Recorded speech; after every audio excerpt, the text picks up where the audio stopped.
আসসালামু আলাইকুম, কেমন আছেন সবাই? আশা করি সবাই অনেক ভালো আছেন। ফ্লোরাল মারমেডের নতুন একটি ভিডিওতে আপনাদেরকে স্বাগত জানাচ্ছি। ভিডিওতে যে কেকটি দেখতে পাচ্ছেন এটি ছিল উদ্দীপন কোচিং সেন্টারের পক্ষ থেকে।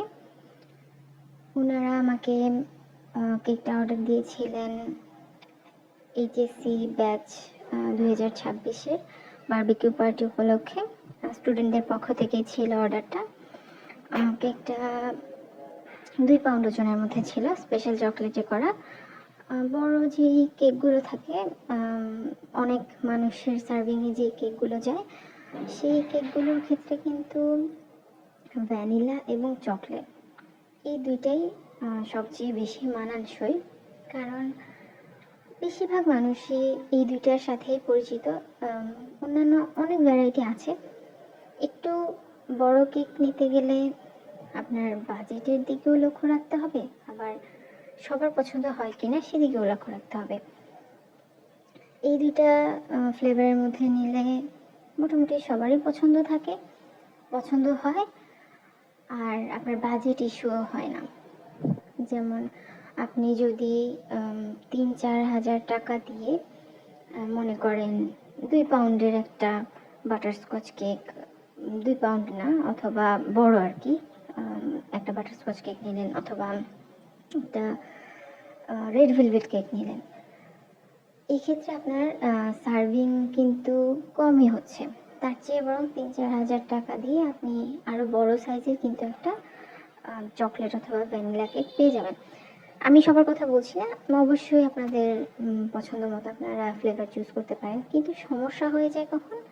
যখন আপনি বাজেট আপনার ভ্যানিলারও থাকে না।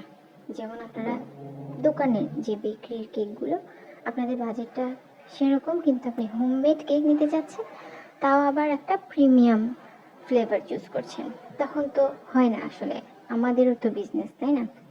কিছুদিন আগে একটা 3 পাউন্ড করে 2টা কেকের অর্ডার একজন দিতে পারেননি।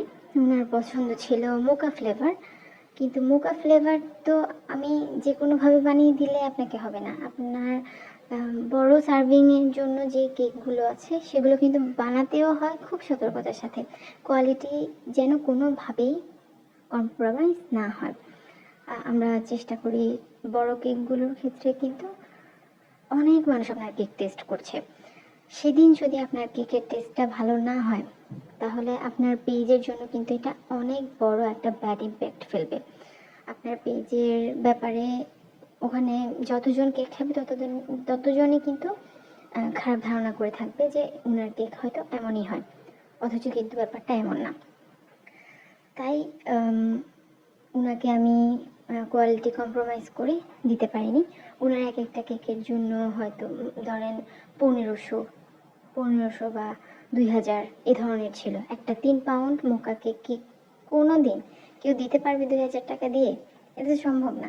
এরপর আমি চেষ্টা করছি ওনাকে যতটা সম্ভব কনসিডার করার জন্য। উনি একজন রেফারেন্স এসেছিলেন আমার একজন রিলেটিভসে, তাই আমি চেষ্টা করেছি যেন ওনাকে যতটা সম্ভব রিজনেবল করে দেওয়া যায়। এর মধ্যে উনি কাস্টমাইজ ডিজাইনও চাচ্ছেন এবং স্কোয়ার শেপের মধ্যে চাচ্ছেন। এত কিছু চাইলে কি হবে?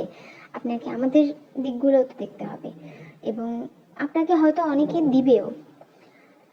অনেকে দিবেও যে আপনাকে জাস্ট কফির যে ফ্লেভারটা আছে ওইটা দিবে কেকের মধ্যে। কিন্তু আমি যে কেকটা বানাবো, আমি চকলেট বললে চকলেটই দিব, কফি বললে কফি দিব, অনলি ফ্লেভার দিয়ে কেক আমি কখনোই বানাই না। আমি আমার রেসিপিগুলো অনেক ডেভেলপ করেছি, অনেক গবেষণা করেছি ওগুলোর পিছনে, এবং আমি চেষ্টা করেছি যেই নামের কেকটা থাকবে সেই উপাদানটা অবশ্যই কেকের মধ্যে থাকতে হবে। শুধুমাত্র নাম দিয়ে দিলেই কিন্তু কেকের ফ্লেভার সম্পূর্ণ হয়ে যায় না। ওইটা আপনি কেক টেস্ট করলেই বুঝতে পারবেন। আপনি হয়তো 1500 টাকা দিয়ে 3 পাউন্ড কেকও পাবেন, অবশ্যই পাবেন, কিন্তু সেটার কোয়ালিটি আর আমার কোয়ালিটি জীবনেও একই হবে না। আমি এটা কনফিডেন্সের সাথে বলতে পারি, এবং আমি আমার কেকের কোয়ালিটি নিয়ে সম্পূর্ণ কনফিডেন্ট। আমি ডেভেলপ করেছি আমার রেসিপিগুলো, আলহামদুলিল্লাহ। আমি অনেক ফেল করেছি, অনেকভাবে করেছি, পারিনি, অনেকভাবে আমি চেষ্টা করেছি আপনাদের জন্য বেস্ট জিনিসটা চুজ করতে। আমার যে মেনু লিস্টটা আছে প্রত্যেকটা কেক আমি ট্রায়াল দিয়েছি, গবেষণা করেছি, সব কিছু করেই কিন্তু আমি এই মেনুটা দাঁড় করিয়েছি। বিজনেস কিন্তু এত সহজ না। যাই হোক, সে কথা বাদ দিই। তো উনি 2টা কেক মনে হয় 3000-এর মধ্যে চাচ্ছিলেন। জানি না পরে কী করেছেন, হয়তো বেকারি থেকে নেবেন। আর বেকারি কেক আর হোমমেড কেকে আকাশ পাতাল তফাৎ, যে কোনো খাবারের ক্ষেত্রে, সেটা আমরা সবাই জানি। এই তো এই কেকের উপরে লেখাটা লিখতে আমার মনে হয় কমপক্ষে 1 ঘন্টা তো লেগেছেই। নিচে শুরুতে আমি সাদা দিয়েছি যেন লালটা ছড়িয়ে কেকের লুকটা নষ্ট না হয়ে যায়। ডিজাইনটা ওরাই চুজ করে দিয়েছিল, আর উদ্দীপন লেখাটা ওনাদের লোগোটা যেমন আছে সেভাবে করেই আমি দিয়েছিলাম। চেষ্টা করেছি একদম বরাবর যেন লোগোর মতোই হয় লেখাটা। উদ্দীপন লেখাটা নিয়ে আমি অনেক স্যাটিসফাইড ছিলাম। আমার মনে হয়েছে যে হ্যাঁ, কিছু কাজ থাকে যেগুলো আমার নিজেরই অনেক ভালো লাগে। আপনাদের কাছে কেমন লাগছে জানাবেন কিন্তু।